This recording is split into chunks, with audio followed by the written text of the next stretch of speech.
반갑습니다. 시너스트 가족 여러분, 박윤숙 ABO입니다. 이제 푸른 잎이 가득한 6월이 찾아왔습니다. 따스한 햇살로 꿈을 깨워주었다면 이제는 뜨거운 열정으로 우리 꿈에 한 발짝 더 다가갈 수 있는 계절이 아닌가 싶습니다. 자, 꿈의 도약에 우리 A라이브와 함께 시작해 보도록 하겠습니다. 자, 이제부터 6, 7, 8 중요한 골든 타임인 만큼 비즈니스에 도움을 주실 두 분의 강사님을 만나 뵙도록 하겠습니다. 첫 번째 섹션입니다. 유기농 농장에서 씨앗부터 완제품까지 직접 생산되는 뉴트리라이트 브랜드 제품에 대해서 파운더스 플래티늄 김유정 강사님께서 강의해 주시겠습니다.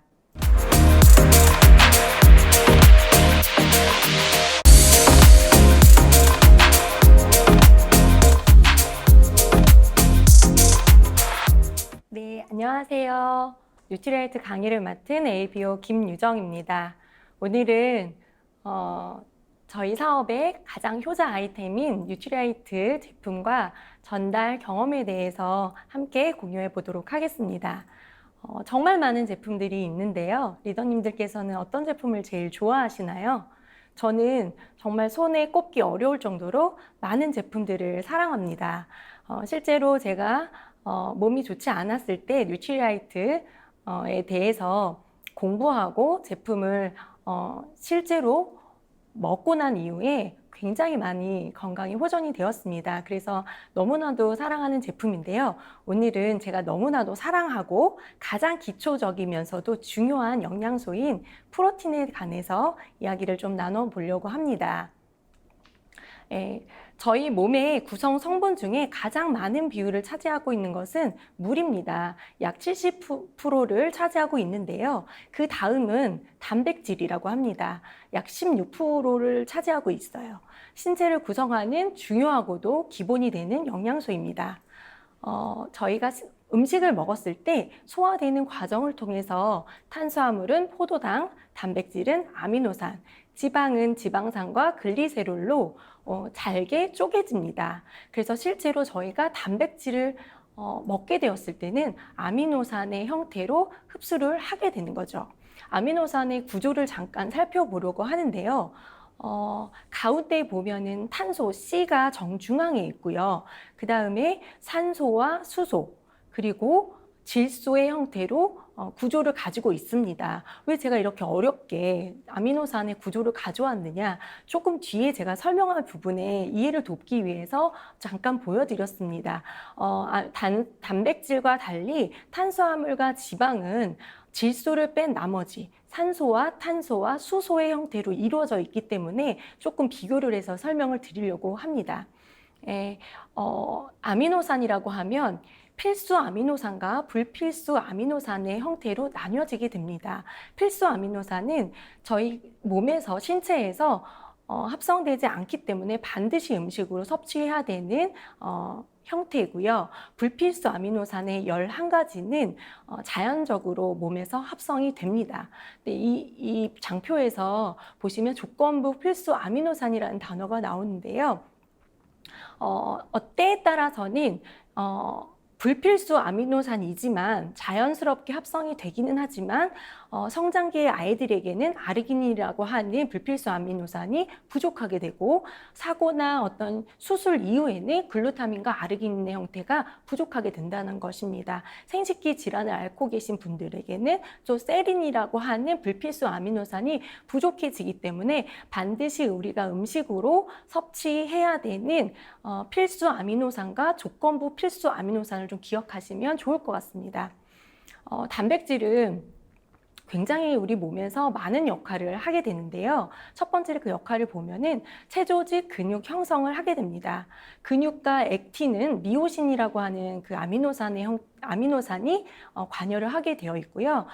연골을 만드는 콜라겐, 콜라겐과 엘라스틴은 또 피부를 재생하고 만들게 되죠. 그리고 저희 머리카락과 손톱은 케라틴이라고 하는 단백질, 아미노산이 관여를 하고 있습니다. 그래서 신체 근육을 형성하는 데 굉장히 많은 도움을 준다라고 보시면 좋을 것 같고요. 두 번째로는 신체를 보호하고 면역 기능을 하는 곳에 담당하고 있습니다.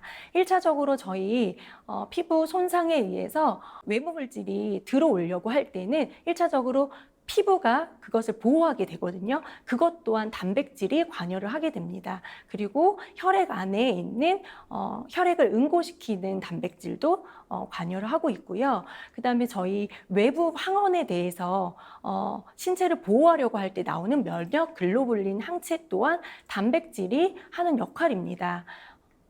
세 번째로는 효소와 호르몬 합성입니다. 효소는 저희 몸에서 1000여 가지가 넘는 형태로 만들어지고 재생이 되는데요.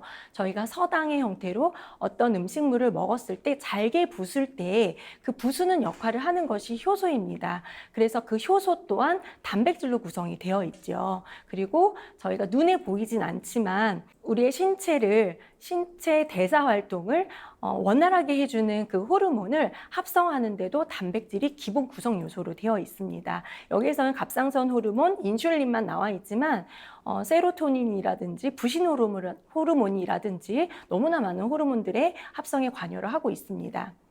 네 번째로는 신경 전달 물질과 영양소를 운반하는 데도 역할을 하고 있습니다. 저희가 단백질, 아미노산의 형태로 히스티틴을 저희가 섭취를 하게 되면 히스타민, 혈관 확장과 근육을 수축하는 곳에 관장하는 신경 전달 물질로 바뀌게 되는 것이고요. 그리고 트립토판이라고 하는 아미노산을 섭취했을 때는 세로토닌, 행복 호르몬이라고 하죠. 행복 호르몬을 또 만들어내고 항우울에도 관여를 하고 식욕 조절도 하게 되는 신경 전달 물질을 만들어냅니다. 그리고 글루탐산이라고 하는 아미노산은 저희가 항산화 작용으로 알고 있는 글루타치온을 또 생성을 해내고요. 그리고 아르기닌은 크레아틴, 근육의 에너지를 저장할 때 사용하죠. 이렇게 신경 전달 물질과 또한 영양소를 운반함에 있어서 단백질의 역할은 매우 중요합니다. 마지막으로 산염기 평형과 수분 평형에 관여를 하고 있습니다. 말이 조금 어려운가요?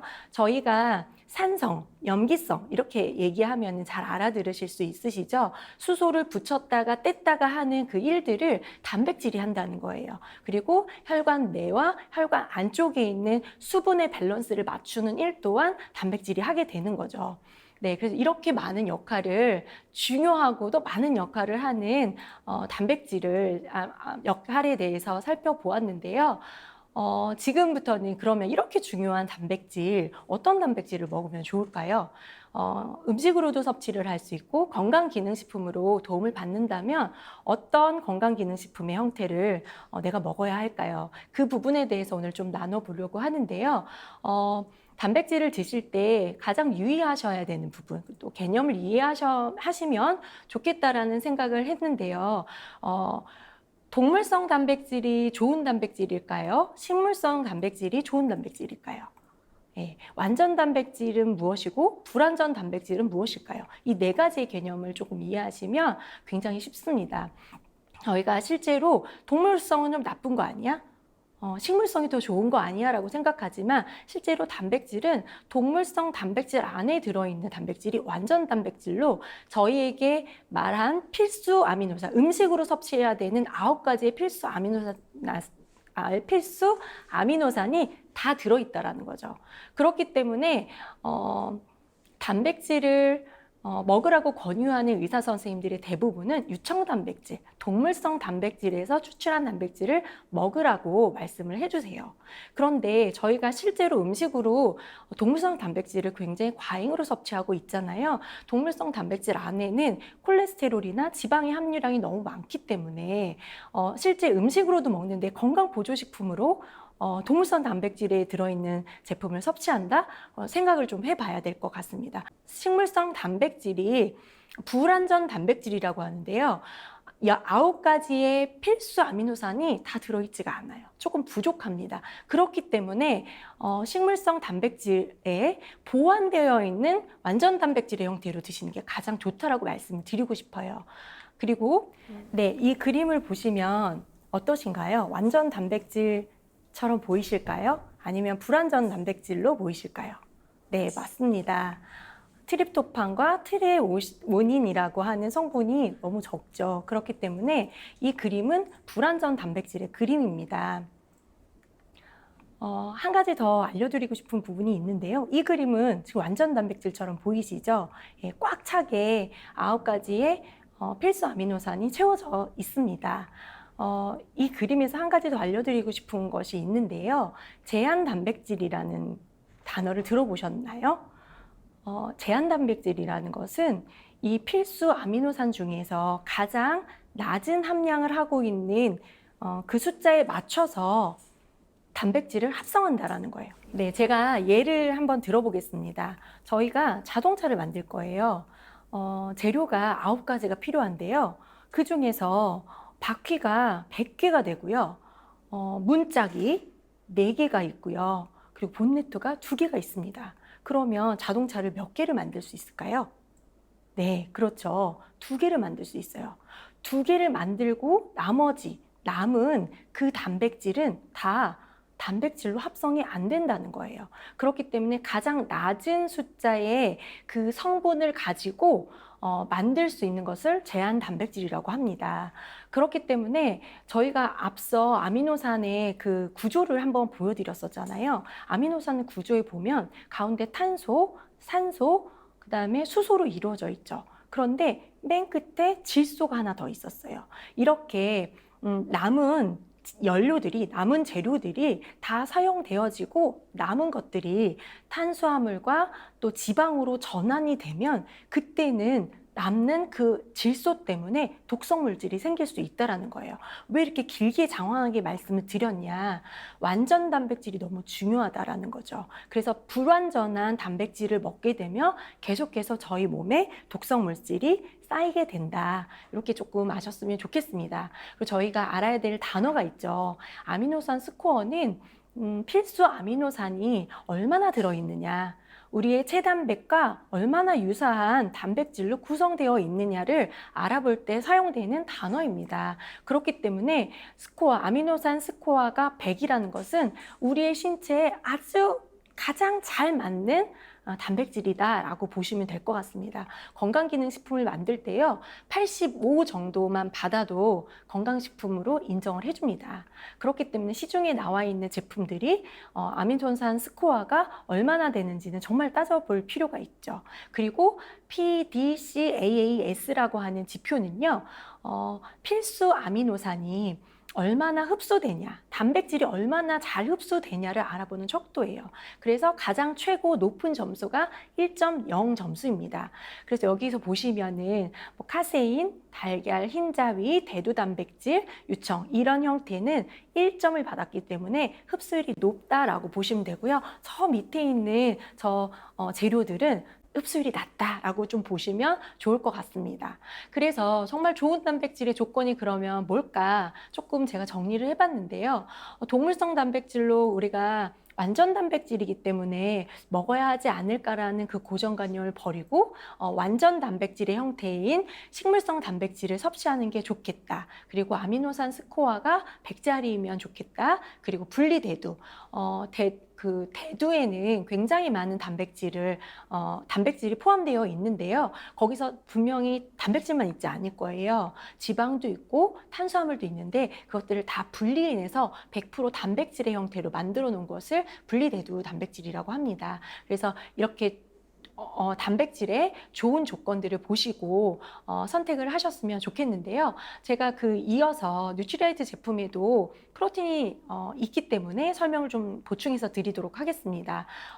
세계 판매 1위라고 나와 있죠. 네, 2016년 유로모니터라고 나왔는데요. 제가 실제로 찾아보니까 2022년도에도 유로모니터 1위를 받았습니다. 그래서 전 세계 판매 1위인 단백질 보충제라는 말씀을 드리고 싶고요. 저희 제품에 경우에는 식물성 100%로 되어 있는 제품이고요. 대두와 완두, 밀을 중심으로 한 원료이고요. 분리대두 단백질입니다. 그리고 9가지 필수 아미노산이 들어있고요. 나머지 11가지 불필수 아미노산까지 꽉 채워서 20가지 완벽한 단백질로 구성이 되어 있습니다. 그래서 한 스쿱에 10g 정도를 저희가 섭취를 할 수 있고요. 1일 2회라고 나와 있는데 내가 더 단백질 보충이 필요하신 분들은 한 번에 많은 양을 드시지 않으시고 나누어서 드신다면 다 모두 다 흡수가 된다라고 보시면 될 것 같습니다. 제가 하나 너무너무 좋아하는 제품인데요. 키즈 프로틴이에요. 대두 원료로 되어 있고요. 조단백 원료로 되어 있거든요. 마찬가지로 9가지 필수 아미노산, 11가지 불필수 아미노산이 꽉 채워져 있습니다. 식물성 100%로 되어 있고요. 이 키즈 프로틴 안에는 칼슘과 비타민이 함께 들어가 있기 때문에 한 스쿱 기준으로 9g의 단백질이 들어가 있습니다. 저는 실제로 저희 아이가 어렸을 때부터 너무 많이 아프고 예민하고 모든 온갖 질병에 시달리는 아이였거든요. 근데 저희 제품이 키즈 제품으로 나와 있는 제품들이 많지가 않잖아요. 근데 입이 까다로워서 다 먹지 않는 거예요. 그런데 이 제품만 먹었어요. 그래서 이 제품으로 정말 많이 건강해진 케이스입니다. 그래서 뉴트리 이 키즈 프로틴이요. 저희 아이 때문에 친구들에게 많이 전달된 그런 사례들이 있고요. 지금부터는 제가 조금 전달했었던 그 사례들을 조금 말씀을 드리고 싶은데요. 68세 여자분이시고요. 2008년도부터 당 수치가 230, 공복 혈당이 230이 넘으셔서 진료를 받고 계신 환자분이셨어요. 근데 2009년도 그래서 12월부터 10년 정도 약을 복용하시면서 110에서 120을 잘 유지하고 계셨거든요. 근데 2022년 140 이상으로 치솟더니 저를 만나는 시점 2023년 1월에는요. 체하고 구토하고 설사하는 증상을요. 5일 동안 고생 중인 상태로 만났거든요. 근데 저를 만나기 전에도 빈번하게 이런 증상들이 있으셨던 분이셨어요. 그래서 장 상태가 좋지 않은 상태에서 제가 이분을 만났거든요.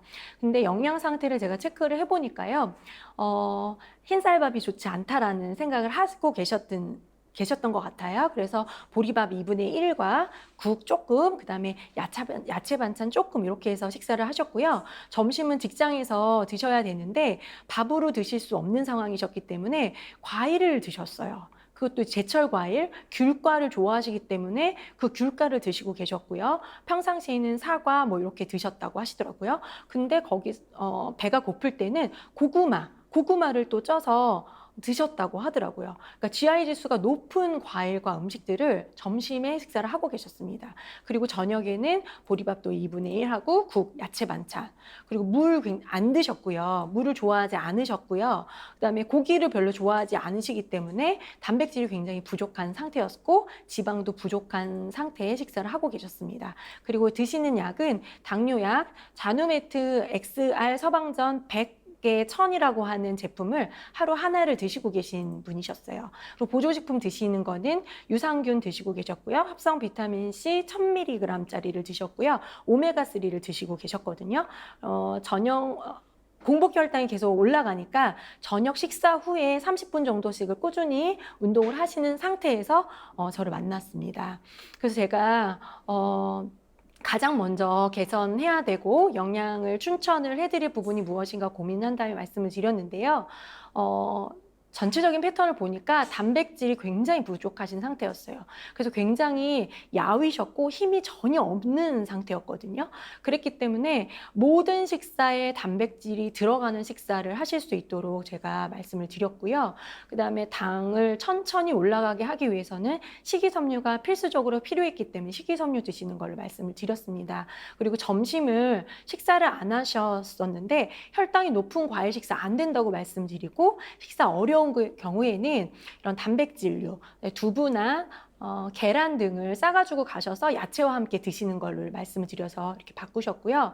그 다음에 물을 너무 안 드셨던 분이기 때문에 제가 미네랄 워터를 드셔야 되는 부분을 설명을 해드렸어요. 그리고 이렇게 물이 많이 안 드실 경우에는요, 겨울에 그 당뇨 체크를 하러 가시면은 혈액이 안 나올 정도였대요. 너무나 끈끈하기 때문에 그 혈당 체크를 할 때 보통은 일반 분들은 피가 팍 하고 이렇게 튀잖아요. 근데 그분은 거의 안 나와서 눌러서 짰다고 말씀을 하시더라고요. 그래서 혈액 관리가 굉장히 시급한 상태로 보였고요. 그리고 오랫동안 약물 복용을 하셨기 때문에 장 상태가 좋지 않으신 상태였어요. 드시는 약이요, 시타글립틴이라고 하는 제품과 메트로포민이라고 하는 제품이 두 가지가 섞여 있는 그 약을 드시고 계셨는데요. 이 약의 부작용 중에 하나가 구토설사예요. 구토구역 설사. 그렇기 때문에 오랫동안 드셨던 분들이 이런 장 상태 어려움들을 호소하고 계셨습니다.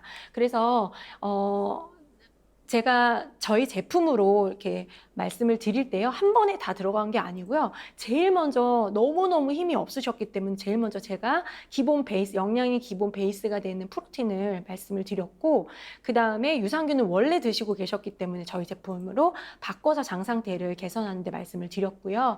그리고 그 다음에 물을 말씀드려서 물을 충분하게 많이 드시는 형태로 바꾸셨어요. 그리고 나머지 제품들은 순차적으로 들어가신 케이스거든요. 제가 이분께 말씀을 드릴 때 이 영상을, 워터 시크릿이라고 하는 영상을 함께 보내드렸어요. 그래서 이 영상을 보시면 당뇨 환자가 물속 미네랄과 관계가 많은 것, 혈당 수치가 관계가 많은 것, 그리고 물을 먹을 때 어떤 물을 먹느냐도 굉장히 중요하다라는 것들을 이 영상에서 보여주고 있었거든요. 역삼투압 정수기물을 먹었을 때는 거의 변화가 없었고요. 미네랄 워터라든지 크롬이 함유되어 있는 물을 먹었을 때는 혈당치가 내려가는 그런 데이터를 갖고 있었습니다. 그래서 이분은 지금 현재 2달 정도 저희 제품을 드시고, 그리고 영양 상태 이런 부분들을 개선하시고 난 이후에 2달 후에 검진을 받으셨을 때 공복 혈당이 117로 떨어지셨는데요. 이건 한 번에 떨어지는 거가 중요한 게 아니고 당화혈색소라는 그 지표가 굉장히 중요하잖아요. 그래서 이분은 꾸준하게 혈당 관리를 체크하셨던 분이에요. 그래서 제가 이 데이터를 조금 받았거든요. 계속 꾸준하게 건강 관리하시면서 좋아지시기는 하셨으나 120 미만으로 떨어지신 적이 없으세요. 간혹 한 번씩 떨어지셨는데 5월 말에 보면 5월 말부터 6월 달을 조금 보시면 좋을 것 같거든요. 그 보면은 5월 31일에 보면 115라는 지표가 나오고요. 6월 1일에 보면 128, 117, 111, 119의 형태로 120 미만으로 떨어져 있으세요. 제가 뭘 말씀드리고 싶냐면요, 이분이 계속 이렇게 똑같이 제품을 순차적으로 바꿔서 드셨는데 어떤 제품이 저희가 출시됐죠? 네, 저희가 새로 출시된 제품이 있잖아요. 그 제품을 복용하시고 난 그날로부터 120 미만으로 떨어지신 거예요. 근데 저희가 이 제품이 14일 동안에 그 기록들이 나와 있잖아요. 그렇기 때문에 14일이 되기만을 제가 되게 기다리고 있거든요. 근데 한 5일, 6일 정도 지났음에도 불구하고 계속 120 미만으로 떨어지고 있어서 굉장한 제품의 신뢰감을 갖고 계셔서 많은 제품들을 더 드시고 계신 상황이다라고 보면 좋을 것 같습니다. 또 한 분의 사례를 조금 말씀드리고 싶은데요. 공황장애를 앓고 계신 분이셨고 46세 여자분이시면서 간호사셨어요.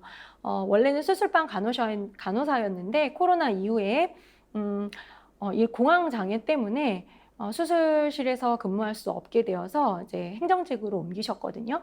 백신 접종 이후에 공황장애가 시작이 됐고요. 병원에서 근무하기 때문에 약 처방도 받았고, 그다음에 모발 미네랄 검사를 실시해서 부족한 영양소를 처방받아서 비타민 미네랄을 섭취하고 계신 상태였어요. 근데 그 섭취를 하셨을 때 공황장애가 더 많이 빈번하게 발생이 됐기 때문에 중단하신 상태셨거든요. 그리고 어린아이를 키우고 있는 분이셨는데 어린아이가 자주 아프고 예민한 아이였던 거예요. 그렇기 때문에 잠을 잘 때 깊숙이 잠을 못 자고 계속 이렇게 깨는 증상들이 많았다고 하거든요. 그래서 수면의 질이 안 좋은 상태셨고 피부 질환 곳곳에 이렇게 올라와 있는 상태에서 저를 만났습니다. 그래서 영양 상태를 체크하니까 아침에는 병원에서 출근해서 식사를 하셨고요. 이분 또한 물을 잘 안 마시셨어요. 가지고 다니는 게 귀찮아서 거의 하루에 한 잔, 두 잔 정도밖에 안 드시는 분이셨고요. 점심도 병원에서 식사하셨고, 저녁도 퇴근 후에 아이를 막 챙기느라 아이 챙겨주고 본인은 그냥 대충 간단하게 먹는 형태였어요. 운동은 너무 피곤하니까 또 못했고요. 드시는 제품으로는 유산균, 합성 비타민C 드시고 계셨고요. 약물은 공황장애 때문에 아주 심한 경우에만 가끔 드시는 상황이셨습니다. 그래서 제가 이렇게 생활 개선과 영양 개선에 대한 부분을 말씀을 드렸는데요. 저희가 앞서 그 단백질의 역할에 보면 호르몬을 만들고 신경 전달 물질을 만든다고 했잖아요. 그 만드는 주 원료가 단백질인데 단백질이 너무 부족한 상태이셨어요. 그래서 단백질을 기본적으로 제가 말씀을 드렸고요. 특히 아무렇게나 먹는 저녁 타임에는 반드시 섭취하실 수 있도록 말씀을 드렸고, 그다음에 야채, 과일을 거의 안 드셨기 때문에 충분히 드시고 또 도움을 받으시려면 이제 화이버 비츠를 드시는 걸 말씀을 드렸습니다. 동일하게 영양소를 전달하고 신경 전달 물질을 전달하려면 물이 너무너무 중요하잖아요. 그래서 미네랄 워터에 대한 부분들을 말씀을 드렸고요. 이분은 제가 유산균을 드시고 계신 분이었기 때문에 유산균을 그냥 저희가 기존에 나와 있는 제품으로 추천하지 않고요. 변 검사를 통해서 개인의 유산균을 찾을 수 있도록 말씀을 드렸습니다. 그래서 그 지표를 보고 깜짝 놀라셨어요. 그 지표 안에 다 들어있는 거예요. 수면 장애, 콜레스테롤, 모든 영역에서 본인이 느끼고 있는 불편감들이 다 나왔기 때문에 굉장히 신뢰를 하셨고요. 그 다음에 반드시 하셔야 되는 부분으로 제가 운동을 말씀을 드렸거든요. 숨이 찰 때 느끼는 심박수라고 제가 말씀을 드렸는데 저희 제품 중에 25센트 라이드가 있잖아요.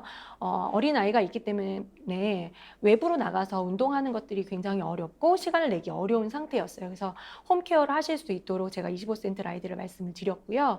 그다음에 수면의 질을 높이기 위해서 아이와 잠자리 분리하는 부분도 말씀을 드렸습니다. 그리고 부족한 영양소 말씀을 드렸고요. 그다음에 이런 증상이 나올 때, 공황 증상이 나올 때 복식호흡과 명상을 통해서 조금 가라앉힐 수 있도록 제가 호흡법도 말씀을 드렸습니다. 제가 제 옆에 운동하시는 뇌라고 하는 책을 이제 소개를 했는데요. 이 부분은요. 이 책은 실제로 많은 분들을 운동을 했을 때 질병이 호전되어 있는 것들을 데이터를 기반으로 해서 만든 책이에요. 근데 거기에 공황장애에 대한 내용이 나와 있어서 제가 이 부분을 공유를 했었거든요. 그래서 제가 이 부분을 읽어드리면서 운동에 대한 중요성을 말씀드렸기 때문에 25센트 라이드로 운동을 하실 수 있는 케이스가 됐죠. 그래서 이분은 이 부분을 말씀을 드렸는데요. 46명의 공황장애를 앓고 있는 사람들을 10주간 실험을 했어요. 근데 이 집단을 세 집단으로 나눈 다음에요. 첫 번째 분류에는 규칙적으로 운동을 하고요. 두 번째는 그 공황장애에 사용되는 약물을 복용하게 했습니다. 그리고 세 번째는 위약 있죠. 위약을 무슨 약인지 모르는데 공황장애 약인 줄 알고 드시게 한 거예요. 가짜 약이죠. 그래서 2주간 이 세 집단을 모두 확인한 결과 증세가 다 감소가 됐어요. 되게 웃기죠. 위약을 먹었는 집단도 낮춰졌다는 거예요. 그 증상이. 근데 약물 복용이 가장 빠른 호전을 보였고요. 운동은 4주 이후에부터 급격히 증세가 완화되었습니다. 근데 이 부분은 공황장애를 앓고 계신 분들은요. 급격한 운동, 숨이 찰 때까지 하는 운동은 절대적으로 안 된다라고 생각을 하고 계세요. 그렇기 때문에 더 빨리 호전될 수 있었음에도 불구하고 조금 시간이 더 오래 걸렸다라고 나와 있더라고요. 그리고 위약을 복용한 분들은요, 2주 이후에는 다시 원점으로 돌아갔습니다. 그렇기 때문에 10주의 약물 복용, 운동, 동일 수준으로 증세가 완화됐다라는 내용이 적혀져 있었던 거예요. 그래서 그 공황 증상을 앓고 있는 분들은 심장 박동수가 굉장히 많이 뛰잖아요. 그게 운동을 할 때 그 뛰는 그 느낌과 거의 유사하기 때문에 격한 운동을 하면 할수록 유산소 운동과 포함해서 근육 운동을 같이 할수록 더 빠른 호전 증상들을 보일 수 있다라는 말씀을 드리고 싶습니다. 그래서 지금 현재로는요, 발작 시간이 굉장히 짧아지고 있어요. 아예 사라진 건 아니고요. 발작 시간이 조금 더 짧아졌고요. 운동을 인해서 그 과호흡 증상이 나타날 때 그 공포 증상을 많이 이렇게 줄여줬습니다. 그리고 피부 질환으로 있었던 부분들이 많이 호전이 됐고요. 이렇게 많은 제품들을 쓰고 먹고 하면서 본인의 친정엄마, 그다음에 남편, 자녀까지 온 가족의 건강 관리를 해달라는 요청을 받아서 그 가족들 전체를 대상으로 해서 제가 건강 관리를 할 수 있었던 사례였습니다. 네, 마지막으로 제가 이제 보여드리고 싶은 이 그림은요, 뭘 보여드리고 싶은 걸까요? 네, 반석 위에 지은 집, 하나는 모래 위에 지은 집, 이렇게 두 그림이 있는데요. 단백질이라고 하면은 반석 위에 지은 집과 같다라는 표현을 제가 하고 싶어서 이 그림을 가져왔습니다. 아무리 좋은 영양소, 아무리 좋은 음식을 먹는다 하더라도 기본 베이스, 기초 공사가 잘 안 돼 있는 상태라면 금방 무너질 수 있는데요. 저희가 영양소를 잘 담아낼 수 있는 단백질이 기본 베이스로 잘 충족이 된다면 정말 건강에 많은 도움이 될 수 있을 것 같아서 오늘은 제가 프로틴 제품과 함께 제 경험을 공유해 드렸습니다. 오늘 이 강의를 통해서 많은 분들이 정말 정확하게 저희 제품을 이해하고 이해한 만큼 잘 전달하셔서 사명감으로 이 프로틴을 잘 전달하셨으면 좋겠습니다. 사업에 많은 도움이 되시기를 바라면서 이만 마치겠습니다. 감사합니다.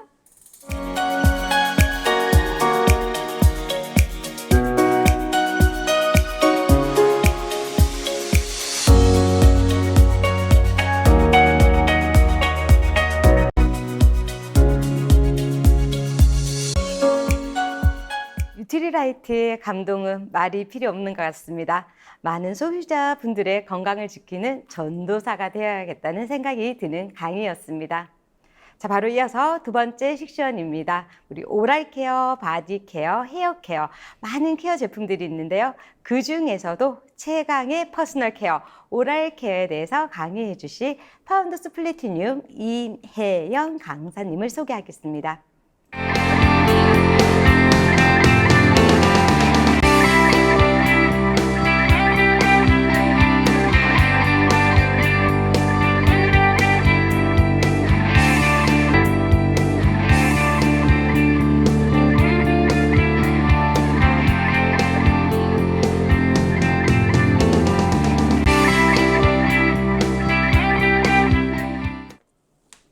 안녕하세요. 파운더스 PT 이혜연입니다. 오늘은 전국민 치약이라 해도 과언이 아닌 국민 치약 브랜드인 글리스터가 더욱더 업그레이드되어 돌아왔습니다.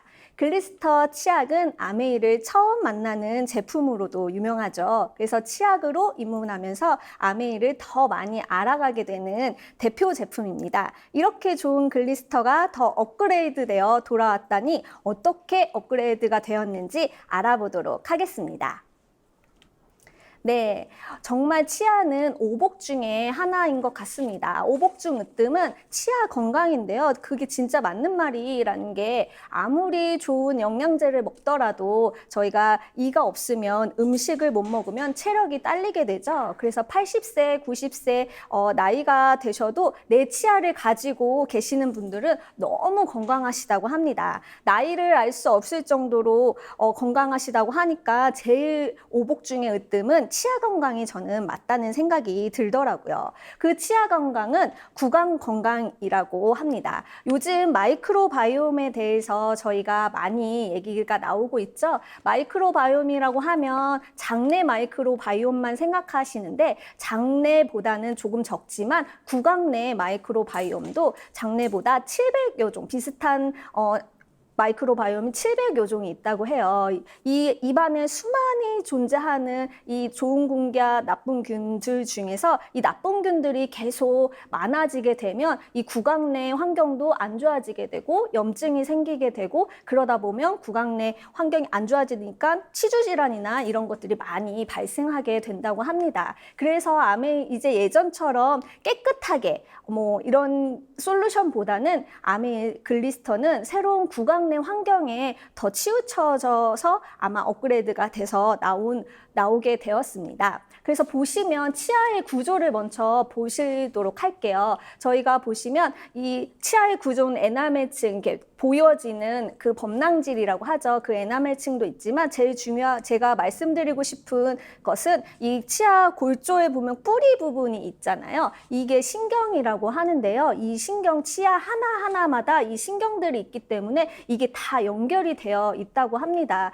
그래서 만약에 잇몸에서 내가 염증이 생기게 되면 이 염증들이 이 신경을 통해서 혈액으로 우리 몸의 전신 건강에도 이 해가 된다고 하더라고요. 그래서 이 잇몸 건강을 잘 지키는 게 전신 건강에도 굉장히 중요한 구조라고 합니다. 그래서 구강 마이크로바이옴의 주요 원인으로 보면 치수염이라고 하는데요. 이건 그 신경이 파괴되어 일어나는 염증이라고 해요. 그래서 치과에서 신경치료 얘기 들어보셨잖아요. 신경치료를 하면 고쳐질 수 있는 치수염이고요. 치아 우식증은 미생물이 분비하는 산에 의해 치아가 파괴되는 증상인데요. 이게 저희가 조금 깎이면 왜 레진 치료라고 많이 들어보셨을 겁니다. 레진 치료를 하시면 되고, 거기서 좀 깊게 하면 그 크라운을 씌우는 그런 치과 치료라고 생각을 하시면 됩니다. 그리고 치주 질환은 미생물에 의한 잇몸 염증인데요. 이 치과에서는 잇몸을 치은이라고 합니다. 그래서 잇몸 염증을 치은염인데, 이 치주골까지 파괴되어 발생하는 염증을 치주염이라고 해요. 그래서 대부분의 치과 치료의 80% 정도가 이 치주 질환을 가지고 있다고 합니다. 그럼 여기서 보시면 치수염, 치아 우식증, 치주 질환 다 미생물에 의한 발생하는 그런 질환이죠. 그래서 이 구강 내 미생물들을 잘 관리하는 게 우리가 구강 내 환경을 더 좋게 튼튼하게 건강 생활을 할 수 있는 기초인 것 같습니다. 그리고 구강 내 세균이 제가 아까도 그 전에 말씀드린 것처럼 치아 그 신경 하나하나로 다 이어졌기 때문에 그 체내로 침투하게 되면 동맥경화, 심혈관 질환, 알츠하이머병, 염증성 장질환 등 다른 질병에도 영향이 된다고 해요. 제가 지금 굉장히 긴장을 했거든요. 그래서 입안이 이렇게 자꾸 마르게 됩니다. 침이 마르게 되면 이게 또 나쁜 세균이 번식할 수 있는 좋은 환경이 된다고 합니다. 그래서 저희가 입안에 마르지 않게 촉촉하게 유지시켜주는 것도 구강 내 환경을 좋게 만드는 조건 중에 하나라고 합니다. 네, 그래서 이런 기사는 아마 많이 보셨을 거라고 생각이 들어요. 치주염 환자 심장마비 위험 2배 높아. 또 인슐린 저항성이 높으면 치주염 발생 위험이 높다고 나와 있는데요. 이게 당뇨가 생기신 분들이 치주염 질환이 높아지는 게 아니라 상관관계로 치주염 질환이 있으신 분들이 인슐린 저항성이 생길 수도 있다는 얘기가 되더라고요. 그리고 치주염, 부정맥 위험인자 가능성이 높고요. 치주염 환자 정상인보다 원형 탈모 발생 위험도 높다는 이런 기사들도 굉장히 많습니다. 치주 질환 환자 암 발생 위험 최고 39%까지 높게 되고요. 또 보면 치주 질환, 잇몸 질환 이런 것들이 연세가 드신 분들의 그런 문제점이 아니라 요즘에는 음식이라던가 외부 환경적인 요인으로 인해 2030 환자의 수도 크게 증가가 되고 있다고 합니다.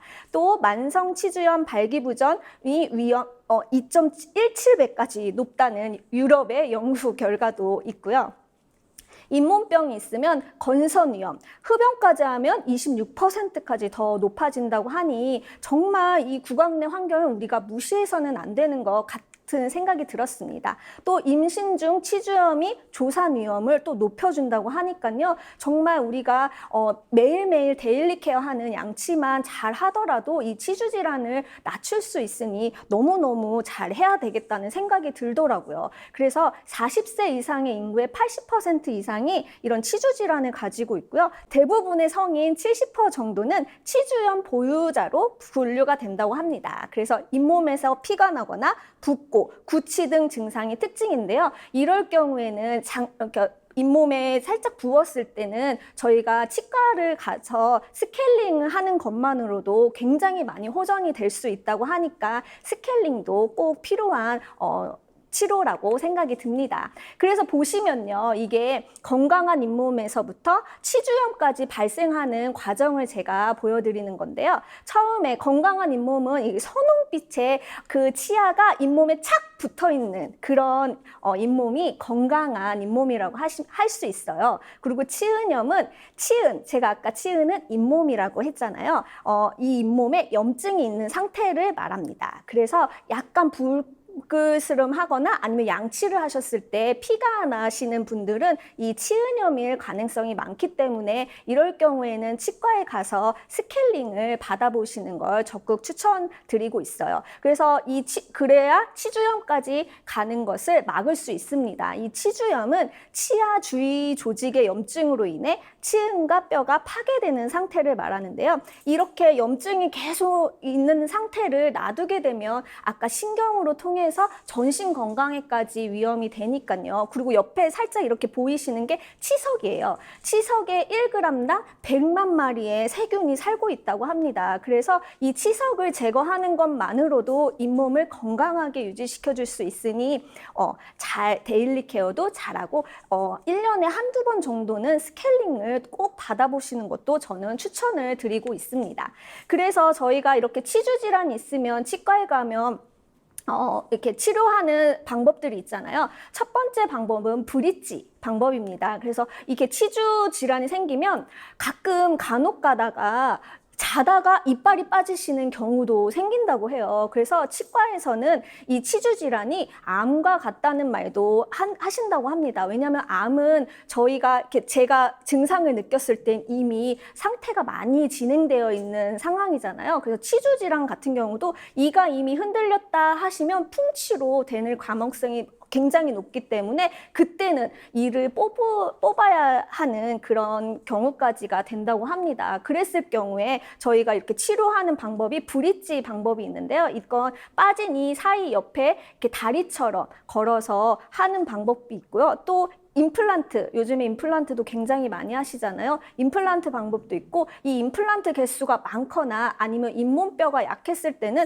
틀니를 사용하시는 방법도 있다고 해요. 하지만 진짜 제일 오복은 저희가 건강한 내 치아를 가지고 있는 게 아닐까 생각이 듭니다. 왜냐하면 이 틀니를 하시면 이 치아의 25% 정도밖에 그 치아 역할을 하지 못한다고 해요. 그러다 보면 어르신들이 잘 씹지도 못하시고 그러면 위장장애까지 발병이 될 수 있으니까 진짜 치아 틀니까지는 가지 않도록 저희가 매일매일 데일리 케어가 너무너무 중요하다는 생각이 들었습니다. 그래서 새로워진 글리스터가 나왔습니다. 예전에는 글리스터 하면 깨끗하게 치아를 닦는 그런 위주로 저희가 치약이나 칫솔을 그렇게 생각했는데요. 지금은 바이옴 특화 설계로 저희 구강 청결은 기본, 구강 건강까지 지키려는 생각으로 다시 업그레이드 되어 나온 제품입니다. 하나하나 살펴보도록 할 건데요. 저희가 이 바이옴 특화 설계로 지키는 구강 환경의 밸런스는 외부 환경에 자극적인 식습관도 있습니다. 그래서 미세먼지라던가 그리고 저희가 마시는 커피 또 아니면 시큼한 그 과일 때문에 우리가 식습관으로 인해 구강 내 환경이 굉장히 나쁜 세균들로 많이 바뀐다고 해요. 그래서 구강 환경이 불균형이 되면 아까처럼 치주 질환이라던가 아니면 충치가 생기게 되겠죠. 그것을 막기 위해서 저희가 글리스터에서 솔루션을 제시해주고 계십니다. 네, 이게 3가지 키워드예요. 저희 구강 청결은 기본, 구강 건강까지 키워드를 뽑았는데요. 첫 번째, 글리스터만의 브랜드 위상입니다. 저희가 글리스터는 정말 국민 치약으로 알려져 있잖아요. 전 세계 3위 정도 치약의 순위를 차지하고 있대요. 근데 3위 하시면 리더님들은 3위는 별로 아닌 것 같다는 생각이 들잖아요. 근데 저희 한국에 나와 있는 치약의 개수가 3,000개가 넘는다고 합니다. 그 중에서도 글리스터는 한국에서는 3위를 차지하고 있지만 전 세계에서는 판매 1위로 차지하고 있죠. 그리고 두 번째, 과학적 설계와 연구를 통해 확인한 효과를 입증하고 있습니다. 저희가 나오기 전부터 계속 임상 실험을 통해서 저희 정말 구강 내 환경을 좋게 만들어줄 수 있도록 효과를 입증했고요. 세 번째, 구강 항균과 정상적인 면역 기능을 완성하는 뉴트리션, 글리스터가에서 뉴트리션이 또 나오게 되어 있죠. 그래서 차근차근 하나씩 또 한번 보도록 할게요. 글리스터 프로액션 컴플리트 치약입니다. 이름도 바뀌었어요. 바이옴 특화 설계로 구강 환경 밸런스를 유지하고요. 또 부드럽고 상쾌함의 차별화된 테크놀로지를 가지고 있습니다. 부드러운데 상쾌하기까지 하기가 굉장히 어렵죠. 왜냐하면 저희가 글리스터 치약이 만 4세부터 어르신들까지 다 사용할 수 있는 전국민 치약입니다. 그래서 저희 글리스터 그 전 모델은 상쾌했죠. 다른 치약에 비해 진짜 상쾌함으로 사용하시는 분들이 많았는데 이 상쾌함이 또 어린아이들이나 연세가 있으신 분들에게는 조금 자극적이기도 하다고 해요. 그래서 부드러움을 더했다고 합니다. 그래서 거품이 굉장히 조밀하고 생크림 같이 부드러워서 전 국민이, 전 연령대가 다 사용해도 정말 좋은 치약이 되었고요. 또 5가지 멀티 액션이 키워드입니다. 첫 번째로는 효과적인 프라그 제거로 충치를 예방하고요. 또 에나멜을 보호하는 르미낙트 테크놀로지를 가지고 있습니다. 구강을 건강하게 하는 구강 환경 밸런스, 또 치아를 하얗게 유지시켜 줄 수 있는 그 솔루션도 있고요. 또 뉴트라이트 민트, 그 뉴트라이트 민트는 저희 뉴트라이트 농장에서 나오는 그 민트를 사용했다고 해요. 그래서 그 민트가 상쾌한 숨결까지 해줄 수 있다고 하니까 너무너무 정말 치약이 좋은 것 같습니다. 네. 그래서 독자적인 르미낙트 포뮬러는 어떤 걸까? 저희가 글리스터 그 전에도 르미낙트 글리스터였잖아요. 그 르미낙트가 저희 한국 아메이만의 독자적인 포뮬러라고 합니다. 왜냐하면 저희가 음식을 먹었을 때 플라그에 산성이 되면 에나멜층이 이렇게 손상이 된대요. 그래서 충치가 생길 수 있는 그런 환경이 되는데요. 그런 치아에, 그런 환경에 글리스터에 함유된 불소는 에나멜층을 칼슘과 인을 지켜주는 데 도움이 된다고 합니다. 그래서 르미낙트 포뮬러가 에나멜층의 필수 미네랄을 재구성하는 데 도움이 되어 에나멜층을 더욱 강화해서 충치를 예방해주는 그런 포뮬러를 가지고 있다고 해요. 그래서 저희가 양치 하나만 잘하는 걸로 충치를 예방할 수 있는 제품입니다. 그래서 또 많은 리더님들이 궁금하실 거예요. 그 전에 패키징은 저희가 트위스트 캡이라고 했었죠. 그래서 그 트위스트 캡이 불편하다는 소비자분들도 계셨지만 저희가 처음부터 끝까지 그 포뮬라의 안정성을 위해서 트위스트 캡을 고수할 수밖에 없었는데요. 이번에는 원터치 캡으로 나왔습니다. 이 외국인 남성분은 저희 글리스터를 만들어주신 연구원이신데요. 엄격한 패키징 테스트를 실시해서 원터치 캡으로도 처음부터 끝까지 포뮬러를 안정하고 또 저희가 쉽게 원터치 캡으로 쉽게 사용할 수 있는 그런 패키징을 만드셨다고 합니다. 그래서 저도 사용해 보니까 트위스트 캡보다 원터치 캡이 훨씬 더 좋은 것 같아요. 저희는 아이들이 있는데 하다 보면 이렇게 떨어뜨리는 경우도 있잖아요. 근데 그 원터치 캡으로 되어 있으니 그런 위험은 없는 것 같습니다. 그래서 훨씬 더 편리하게 사용할 수 있는 원터치 캡으로 나와서 더 좋아진 것 같습니다. 두 번째는 이제 글리스터 멀티 액션 레귤러 칫솔인데요. 치아와 잇몸의 이물질 및 프라그를 말끔하게 제거하는 탄탄한 칫솔모와 부드러운 칫솔모로 구성되어 있습니다. 그래서 칫솔모 뒷면에 혀 클리너가 혀와 볼 안쪽까지 관리하는 관리하는 확대된 커버리지를 가지고 있어요. 이게 저도 양치를 해보니까요. 이 뒤에 혀 클리너가 있기 때문에 이 볼 안쪽까지도 왠지 마사지하는 것처럼 양치를 할 수 있는 게 된 것 같더라고요. 그래서 더 상쾌하게 또 양치할 때 더 부드럽게 잇몸에도 무리하지 않게 그렇게 양치가 되는 것 같아서 칫솔모 자체가 너무너무 좋아진 것 같아요. 이게 인몰드 테크놀로지가 숨어 있다고 합니다. 칫솔을 웬 테크놀로지라고 생각하실 수 있잖아요. 이 인몰드 테크놀로지는 뭐냐면요. 이 칫솔모 헤드에 브러쉬를 이렇게 심어 놓은 것이라고 해요. 근데 저희가 보시면 앞에 빨간색 화살표를 보시면 앞에 헤드가 앞으로 갈수록 점점 얇아지는 것을 보실 수 있어요. 근데 이 얇은 그 헤드모에 그 모를 심는다는 게 기술력이 아니면 할 수가 없다고 합니다. 또 빠지지 않고 저희가 기술력이 아니면 이거를 할 수가 없는데 인몰드 테크놀로지로 인해서 헤드는 더 얇게 브러쉬는 더 풍성하게 되어서 새로 나왔습니다. 그래서 저희가 양치할 때는 뭐 생각을 하면서 하지 않잖아요. 치과에서 배운 것처럼 45도 각도로 잇몸과 위아래를 부드럽게 진동으로 하면서 그런 생각을 하면서 사실은 양치를 하지 않잖아요. 습관적이게 그냥 하게 되는데요. 그랬을 때에도 헤드가 얇기 때문에 입 안쪽까지도 깨끗하게 양치를 할 수 있는 그런 아주 기술이 대단히 많이 집약된 그런 칫솔이라고 보시면 됩니다. 그리고 칫솔물 뒷면에 혀 클리너가 또 부착되어 있어서 아까도 말씀드린 것처럼 혀와 볼 안쪽까지 관리할 수 있고요. 또 이게 저희가 칫솔 그 머리 헤드 부분이 굉장히 유연해요. 그래서 효과적으로 잇몸 세정을 위해 압력과 힘 조절에 용이한 인체공학적 디자인을 가지고 있습니다. 그래서 가끔 이러시는 분들 계실 거예요. 양치하시다가 나도 모르게 이렇게 푹 찌르게 되면 제가 타사 칫솔을 썼을 때 그런 경우가 많았거든요. 그럴 때는 제가 이렇게 구내염처럼 하얗게 생기기도 했는데요. 저희 거는 그런 게 없더라고요. 그래서 진짜 안전하게 인체공학적으로 나와 있는 칫솔입니다. 그래서 보시면 제가 기사도 봤어요. 혀 깨끗이 닦으려다가 이런 혀 클리너를 많이 사용하시잖아요. 근데 저희 입 안에 혀에도 굉장히 많은 세균이 붙어 있다고 해요. 그래서 그거를 닦기 위해서 혀 클리너를 사용하시는데요.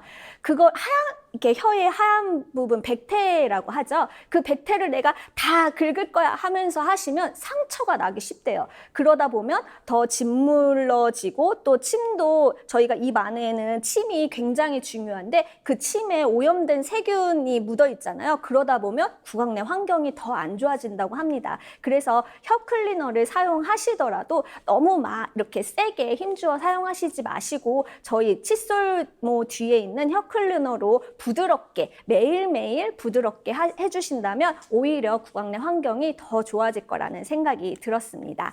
그래서 저희는 칫솔모가 이제 두 가지 컨셉으로 나오게 됐는데요. 이걸 어떻게 확인하실 수 있냐? 앞에 칫솔모의 색깔로 구별이 가능합니다. 그래서 레귤러 칫솔은 이 소프트 칫솔보다 조금 더 쨍한 칫솔모를 가지고 있어요. 그래서 그거는 좀 이렇게 단단한 모고요. 소프트 칫솔은 부드럽게 닦으실 수 있어서 잇몸이 약하신 분들, 연세가 있으신 분들, 아니면 치아 교정이라던가 이런 거 하신 분들은 잇몸이 굉장히 약해지실 분들이 많거든요. 이런 분들에게는 소프트 칫솔을 저는 권해드리고 있습니다.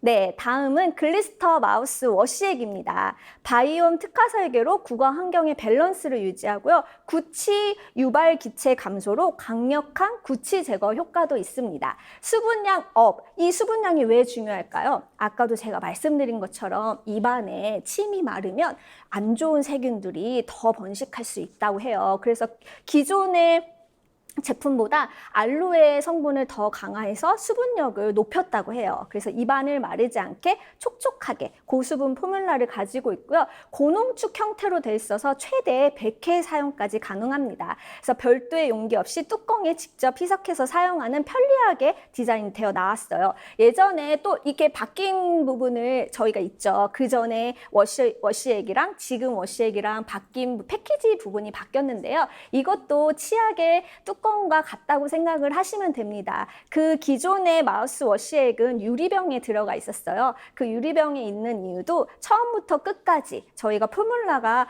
상하지 않도록 하는 최적의 디자인 패키징이었기 때문에 유리병이었거든요. 근데 지금 바뀐 글리스터 마우스 워시액은 저희가 패키징 그 시험 테스트를 통해서 플라스틱 통에 있을 때 또 가장 안전하게 끝까지 사용할 수 있게 되어 있기 때문에 패키징이 또 바뀌었고요. 그 기존의 그 글리스터 워시액에는 컵이 하나가 더 있었죠. 근데 지금 글리스터 마우스 워시액은 그냥 바로 뚜껑에 분사하셔서 사용하시면 굉장히 편리하게 바뀌었습니다. 그리고 왜 욕실에서 저희가 많이 사용을 하잖아요. 그러면 떨어뜨리게 되면 기존 마우스 워시액은 깨지는 염려가 있을 수 있었는데 지금은 그렇게 위험하지 않게 욕실에서도 바로 사용할 수 있기 때문에 편리하게 디자인되어 나왔습니다.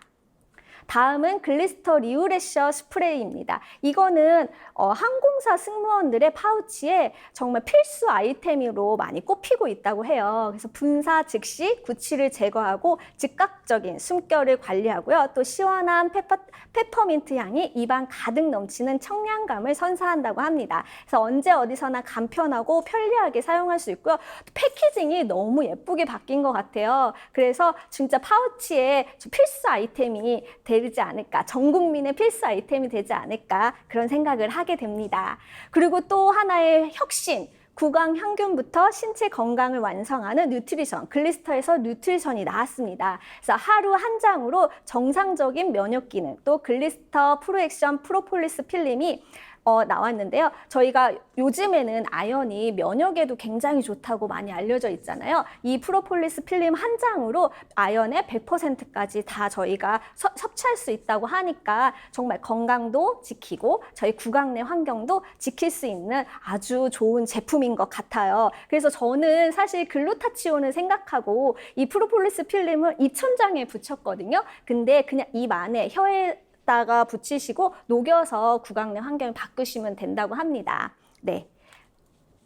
그래서 이제 온 국민이 제품이 될 수 있도록 저희가 패키징부터 효과까지 더 업그레이드 되어 나와 있으니까 리더님들부터 우리부터 잘 사용하고 치주 질환 없게 사용하면 좋을 것 같아요. 그래서 양치질로만은 저희가 구강을 25%까지밖에 구강 내 환경을 바꿀 수 없다고 합니다. 그래서 양치질로 놓칠 수 있는 부분들을 치실이라던가 아니면 마우스워시액으로 같이 함께 사용하셔서 100% 토탈 케어 솔루션을 가질 수 있고요. 또 바이옴 특화 설계로 되어 있어서 구강 내 환경을 밸런스를 유지시켜 줄 수 있고요. 또 하루 한 장으로 정상적인 면역 기능까지 할 수 있는 구강 환경을 통한 뉴트리션까지 나왔기 때문에 이 세 가지 솔루션을 통해서 저희가 구강 내 환경을 아주 건강하게, 또 구강 환경이 전신 건강까지 이어져 있다고 하잖아요. 그래서 구강 환경을 지키면 내 몸의 건강까지도 다 지킬 수 있기 때문에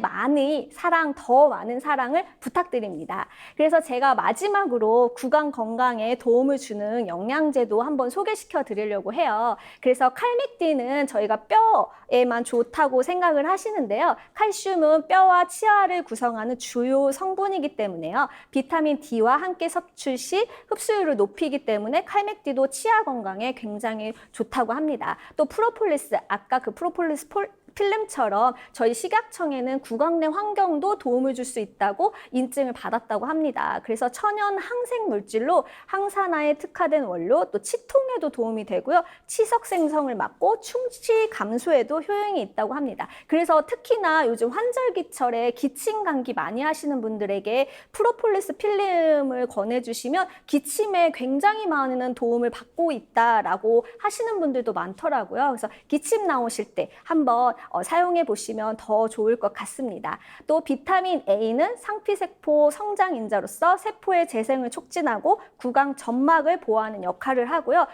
비타민 B도 구내염과 큰 연관이 있어요. 비타민 C는 잇몸 조직을 구성하는 콜라겐 합성에 관여해서 잇몸을 튼튼하게 만들어 구강 건강에 도움을 줍니다. 또 오메가3 지방산은요, 염증을 줄이고 잇몸 건강을 촉진시켜주고요. 코큐텐, 잇몸 조직을 건강하게 하여 치은염 치료 보조제로 코큐텐이 많이 사용하기도 한다고 하니 이렇게 구강 건강에 도움을 주는 영양제와 저희 글리스터와 함께 사용하셔서 정말 온 가족이 건강하게 지내시면 좋을 것 같습니다. 감사합니다.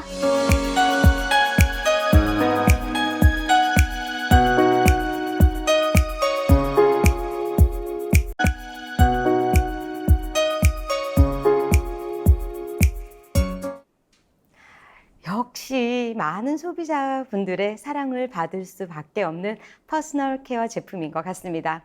자, 새롭게 선보이는 신제품들, 또 본사에서 지원해주는 다양한 프로모션 잘 활용하셔서 비즈니스에 많은 도움을 받으셨으면 합니다. 이제 어느덧 초여름의 날씨가 점점 더 가까워지는 것 같습니다.